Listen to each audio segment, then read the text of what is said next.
오늘 다시 그 요한복음 1장 17절부터 18절까지, 오늘 18절인데 17절부터 다시 읽겠습니다. 율법은 모세로 말미암아 주신 것이요 은혜와 진리는 예수 그리스도로 말미암아 온 것이니라. 본래 하나님을 본 사람이 없으되 아버지 품속에 있는 독생하신 하나님이 나타내셨느니라. 이렇게 요한복음 1장 1절부터 18절까지를 요한복음 서문이라고 합니다. 다시 말해서 요한복음 전체의 내용을 담겨 있는 요한복음에 대한 이런 안내 내용이 지금 요한복음 1장 1절부터 18절까지라.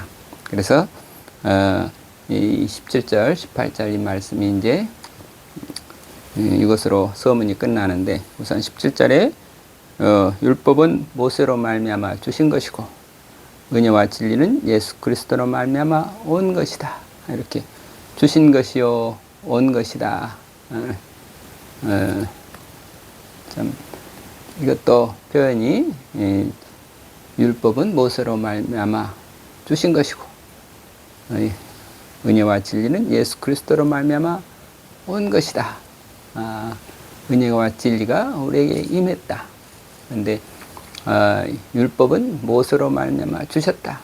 그러니까 모세로 말미암아 주신 것이다. 모세가 달라고 해서 얻어온 것이다. 이런 얘기고, 예수 그리스도로 말미암아 하나님 왔다.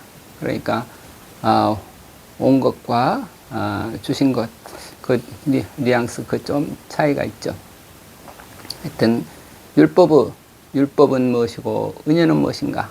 모세, 왜 모세의 율법이, 모세는 율법으로, 이 예수님은 오셔서 이제 율법의 시대가 끝나고 은혜의 시대를 선포하셨다. 즉 복음의 시대가 시작이 됐다. 예수님께서 복음을 믿으라 그러셨는데, 이 복음은 율법과 대비되는 새로운 시대가 새로운 시대의 어떤 이 상징이죠. 그 메타포, 그 은유죠. 새로운 시대는 은혜의 시대다. 율법의 시대는 지나갔다. 율법의 시대로 우리는 넘어섰다. 이제 우리는 새로운 은혜의 시대에 접어들었으니까 새로운 시대에 맞는 새 사람으로 살아갑시다. 이게 복음이죠. 그러면 율법의 시대는 뭐고, 복음은 뭔가? 율법은 뭐고, 복음은 뭔가? 이것이 우리 복음서의 전체 내용이죠. 그러니까 우리가 모세의 율법은 이미 지나갔고 예수 그리스도로 말미암아 은혜의 시대가 왔는데, 우리는 아직도 율법의 시대에 살고 있지는 않는지, 이걸 우리가 한번 반성해보자, 그런 얘기죠. 그러니까 율법의 시대, 율법으로 산다는 건 뭐고, 복음으로, 믿음으로 산다는 것은 무엇인지 우리가 그 차이를 분명하게 좀 알아야 하겠습니다. 우선 율법은 뭔가, 율법이라고 하는 게 뭔가 그러면 우리가 율법이라고 하는 것은 우리의 삶을, 우리의 행위를 하나님께 정하신 게 아니라, 모세가 하나님께 요청해 가지고 하나님께 받은 율법, 아버지의 뜻을 온전히 이루기 위해서는 우리가 어떻게 해야 됩니까? 아버지의 뜻을 온전히 이루기 위한 어떤 표준을 우리에게 알려주세요 해서 모세가 기도하면서 간구했던 그 법이 십계명이라는 십계명이고, 그 십계명을 바탕으로 만들어진 많은 율법들이 수십 가지의 율법이 만들어져서, 율법을 가지고 유대인들은 율법을 가지고 지켰어. 그 율법을 완전히 지키면 우리는 온전한 사람이 된다. 그래서 아버지 온전하심 같이 너희도 온전해라.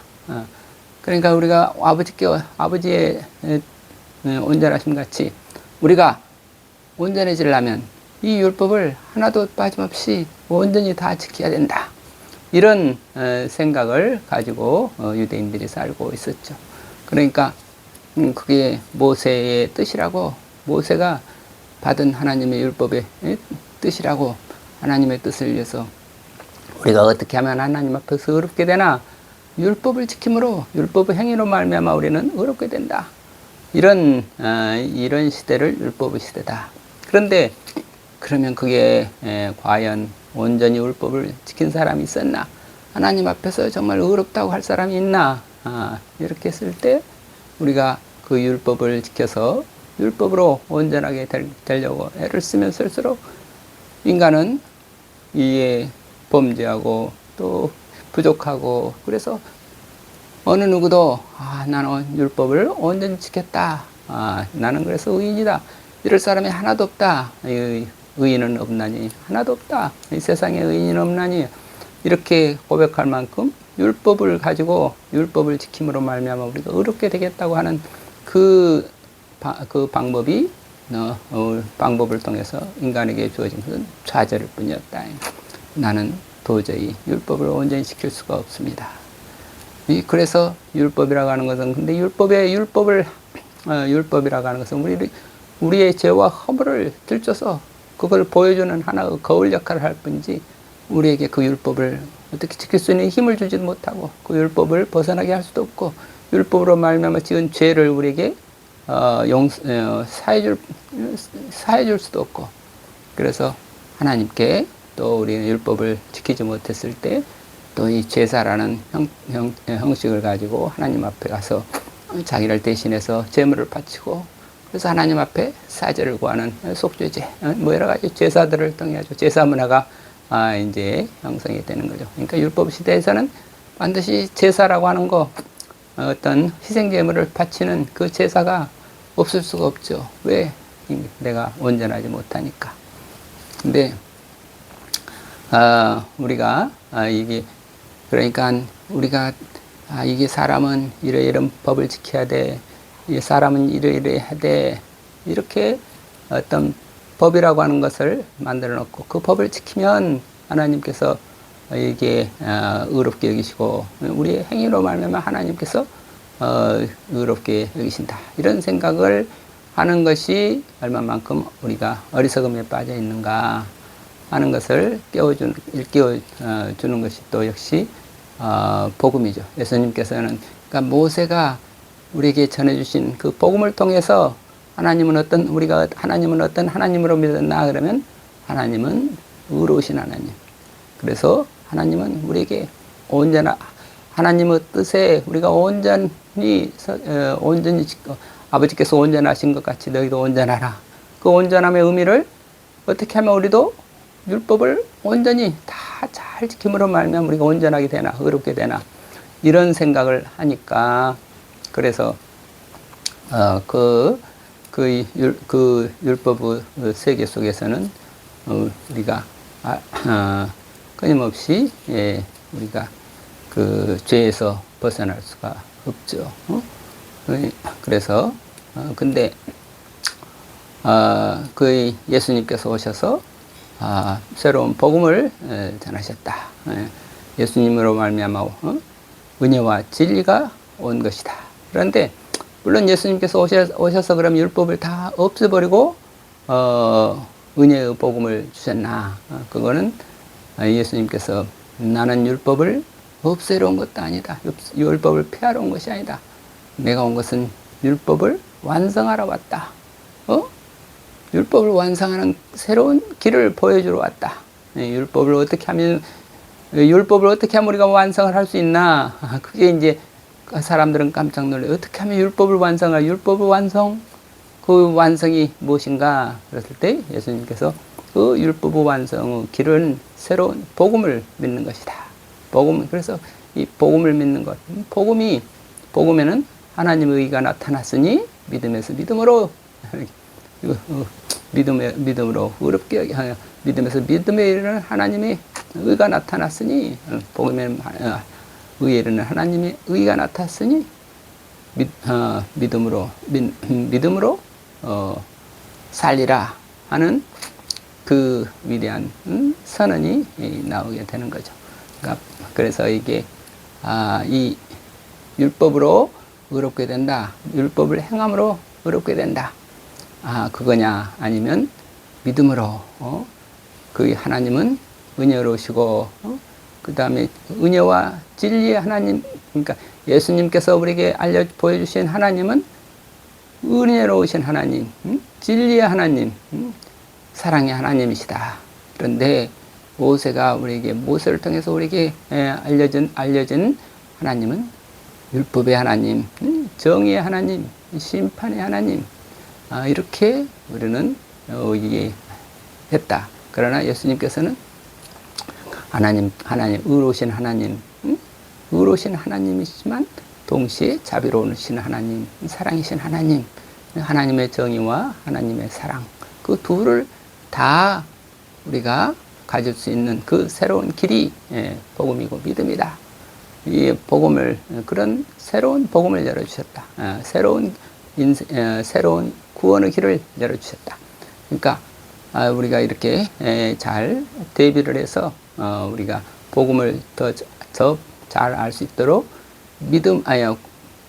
율법으로 구원을 얻겠다고 하는 세계가 무엇인지 그걸 좀 더 생각하면 도움이 되겠습니다. 그러니까 율법이라고 하는 것은 끊임없이 우리가 잘못한 것, 죄의 우리의 허물과 죄를 비춰주는 하나의 거울 역할을 할 뿐이지, 율법에는 내가 율법을 지킬 수 있는 힘을 주는 것도 아니고, 내가 지은 죄에 대해서 죄를 없애줄 수 있는 것도 아니고, 죄에서 해결해 줄 수 있는 거 해결해 주지도 못하고, 그러니까 얼마나 이 사람이 괴롭고, 그래서 결국은 하나님의 앞에 나가서 제단에 나가서 이 희생 제물을 드리면서 하나님의 자비와 용서를 구하는 그런 제사를 드릴 수밖에 없는 거죠. 근데 그럼 모세가 왜 그런 율법을 우리에게 가져다 주셨는가? 그랬을 때는 이제 사람들이 다 하나의 공동체, 나라를 세우고 그 나라의 공동체를 만들고 싶어하는 인간들의 욕구 때문에 그렇죠. 우리가 나라가 없었으면 온 나라가 없이 모두가 다 그런데 나라가 없으면 이 하나의 사람인들이 모여서 사는데, 그 모여 살면 공동체가 생기는데, 그 공동체에 지켜야 될 어떤 법이 있고, 그다음에 사람이 사람으로서 지켜야 될 서로 간에 윤리가 있고 규범이 있고, 어떤 이 전체 공동체의 공동체가 같이 지켜야 될 법이 있잖아요. 그러니까 사람들이 많이 모여서 하나의 공동체를 이루려면 이 법이라고 하는 게 없을 수가 없다 이거죠. 그 법이 있어야 공동체가 만들어지는데, 그 법을, 그러니까 같은 우리나라로 말하면 지금 헌법이 있고, 그 다음에 육법 전서라는 여러 가지 형법, 상법, 민법 뭐 이렇게 육법이라고 하는 게 있잖아요. 그 육법이라고 하는 게 헌법을 기준으로 만들어진 거예요. 헌법과 육법이 합해서 율법이라고 하는 거죠. 그 법이 왜 만들어졌나? 이 나라를 만들기 위해서 그런 거죠. 옛날에 부족 공동체일 때는. 그런데 그 법을, 그런데 그 법이라고 하는 게 어떤 또 문제가 나타나는가 그러면, 같은 공동체에서 같은 법을, 거기에는 우리 현재 민주 헌법에서는 종교적인 것 피하고 다 어떤 최소한의 어떤 무엇이 누구 것이 서로 간에 무엇을 당신 것과 내 것과 어떻게 분배를 하고 어떻게 나눠서 이것은 누구 것인가, 소유와 분배의 법칙과 소유의 한 구분 같은 거, 이런 것들을 뭔가 정당하게 한다고 하는 모든 법이죠. 그러니까 네 것이냐 내 것이냐 이런 것들을 다 갈라주는 그런 것들이 하나의 법이 되는 거죠. 그런데 그런데 그 율법을, 모세 받은 율법에는 어떤 종교적인 도덕의 그런 어떤 물질적인 세계뿐만 아니라 어떤 윤리 도덕의 세계뿐만 아니라 종교 세계까지 어떤 이렇게 법으로 만들어져 있으니까, 우리가 그 율법을 정말 다 온전히 다 지킨다고 하는 거. 그러니까 윤리의 세계도 지킬 수 없고 종교의 세계도 다 지킬 수 없을 만큼 아주 세밀하게 이렇게 복잡하게 돼 있었는데, 우리 지금 자칫하면 기업하는 사람들이 이 비유가 적절할지 모르겠지만, 우리 세무법이 너무나도 복잡하고 얽혀 있어서 기업하고 사업하는 사람들은 법을 온전히 지키기가 너무 어렵다. 그래서 큰 기업을 하는 사람은 세무조사를 하면 세무조사에서 걸리지 않을 기업이 없을 만큼 세무라고 하는 게 복잡하고 어렵다. 이런 말이 나오는 게, 그게 바로 거기 율법의 특징을, 법의 특징을 알려주는 거죠. 이 세법이라고 하는 거, 그 나라의 정의를 위해서 만들어졌지만, 그러나 그 너무 세밀하게 얽혀 있다 보면은 이게 서로 법대로 몰라서 어기기도 하고, 알아도 자기의 어떤 이 실제 상황하고 법하고 또 달라서 또 어기기도 하고, 또 뭐 여러 가지로 내가 이걸 뭐 그런 구체적인 상황 속에서 사실은 온전히 법을 지킨다고 하는 자체가 무척 어려울 수 있다고 하는 상황을 우리는 세법 같은 걸 통해서 볼 수 있죠. 또 종교적인 행위에 있어서 간단하게 안식일을 지켜라. 그렇지만 안식일을 지킨다고 하는 법이 세밀하게 해서, 안식일에는 쉬어라. 무엇이 쉬는 건가? 내가 가서 문을 여는 것이, 문 열고 닫고 하는 것도 그것이 뭐 일하는 건가? 그 뭐 화장실에 물을 내리는 것이 일하는 건가? 엘리베이터를 타고 올라가는 것이 일하는 건가? 쉬는 건가? 내가 밖에 얼마만큼 밖에 나가는 것은 일하는 것이고, 집안에서 그러면 집안에서만 있어야 되나? 집안에서도 몇 발짝 움직이면 안 되나?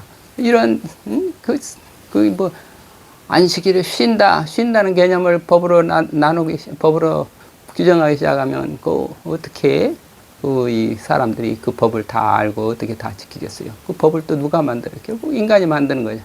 이 법이 결국은 하나님께서 인간을 위해서 주신 법인데, 너희들이 서로 함께 서로 돕고 행복하고 정의롭게 살라고 기초적인 기본은 그 뜻을 법으로 달라해서 법으로 정했는데, 그 법이 결국은 이게 그 율법이라고 하는 것이 사람을 꼼짝달짝 못하게 만드는 그런 이 부자유하게 만드는 그런 거죠. 그러니까 너무 또 이 법에 대해서 끝이 없죠. 우리가 법에 대해서 법 전문가들이 생각하면 법에 관해서 얼마나 많은 말들이 있겠어요. 또 이 불필요한 말이 좀 됐는데, 우리가 말씀드리고자 하는 것은 율법이라고 하는 것은 사람을 해방시키지 못한다. 이 율법이라고 하는 것은 우리를 의롭게 하지 못한다. 그런데 아직도 우리 속에 이게 지금 세계에서 지금 서로 싸우는 게 뭐예요? 전쟁이 일어나는 게 뭐예요? 서로 법이 다른 거냐? 각 나라마다, 공동체마다, 러시아와 우크라이나 서로 자기 다른 가치와 다른 법을 지니고 다른 나라 공동체가 다르니까 둘 사이에 서로 이익이 서로 충돌이 되면 전쟁이 나는 거죠. 그러니까 이 같은 법을 공유하고 같은 신념을 공유하고 같은 생각을 가지고 같은 뭔가 생활 공동체를 있으면 우리고, 그 밖의 것은 남이다. 그래서 남은 이게 율법이라고 하는 것은 항상 율법이 지배하고 있는 그 사회에서만 율법이 되는 거고, 그 밖에 그 율법을 깨뜨리는 사람, 그 이방인이라고 해서 이방인은 배척하고, 그래서 어떤 배타적인, 항상 율법을 지키는, 율법이라고 나와서 그 율법을 지키는 사회는 반드시 배타적인 타인을 배타하고, 그런 말미암아 폭력이 나타나게 된다. 그런데 그래서 율법 시대는 그런 어떤 이 도덕의 세계 또는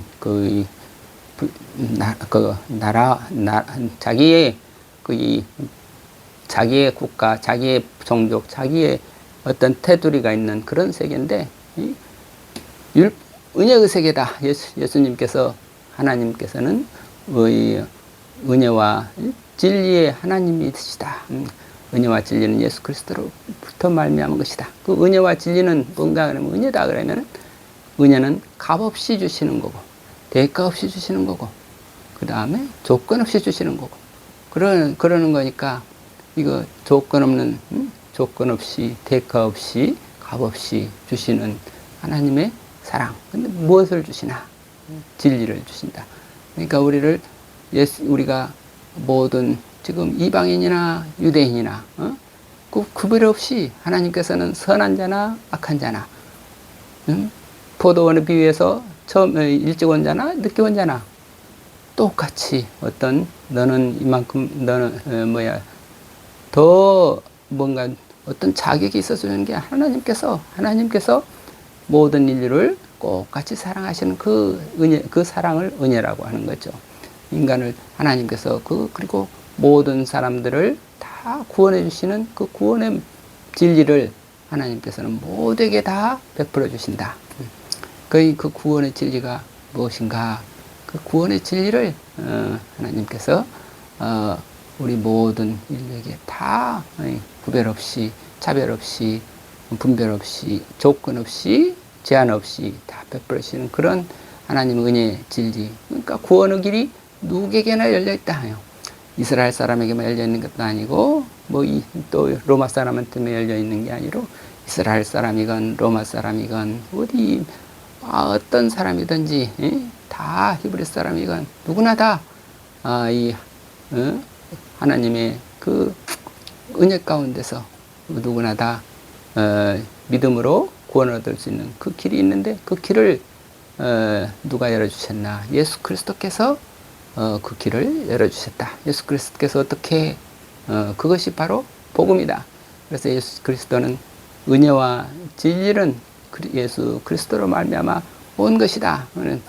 예수 그리스도께서 우리에게 은혜를 가져오시고 진리를 가져오시고, 그래서 은혜라고 하는 것은 율법이 아니라 모든 사람들이 믿음으로 구원을 얻을 수 있다고 하는 그 은혜고, 또 진리라고 하는 것은 우리가 하나님께로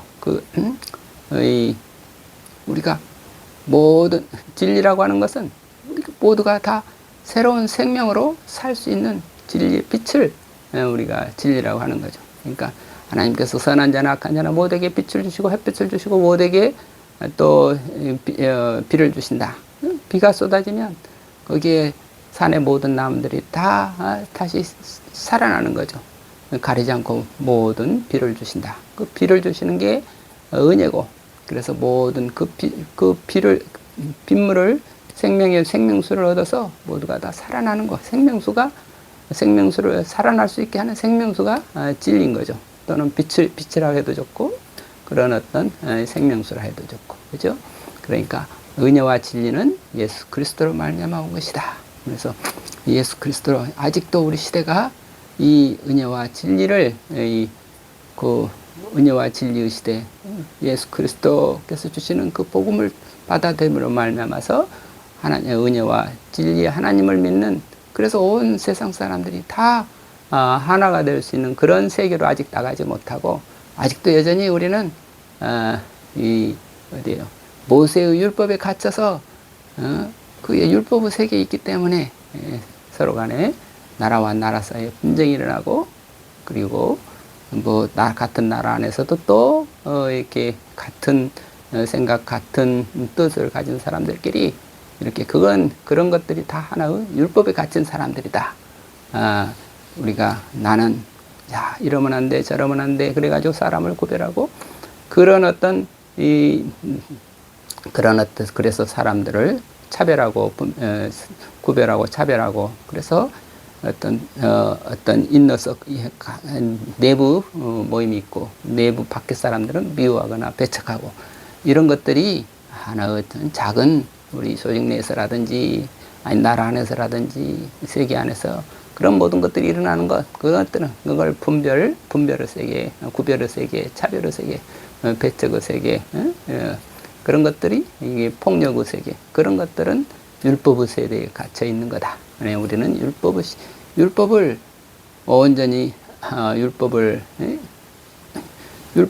본래 율법의 그 신성한 본래의 목적, 하나님의 뜻에 온전히 순종함으로 말미암아 의에 이르는 그런 어떤 예수님께서 보여주신 새로운 믿음의 길, 의의 길을 은혜와 진리라고 하는 거다. 이런 내용이 앞으로 요한복음을 통해서 계속 나오겠습니다. 그래서 오늘은 또 요한복음 1장 17절에 율법은 모세로 말미암아 온 것이요 은혜와 진리는 율법은 모세로 말미암아 주신 것이고 은혜와 진리는 예수 그리스도로 말미암아 온 것이니라. 이 말씀을 또 그냥 나눴습니다. 여튼지 우리 속에 내가 정말 율법의 자칫하면 우리도 자꾸 우리 개인의 삶에서도 율법의 시대로 다시 돌아가서 은혜와 진리의 복음의 시대를 살지 못하고 자꾸 이래야 된다 저래야 된다 다른 사람을 그 판단하고 구별하고 그래 배제하는 그런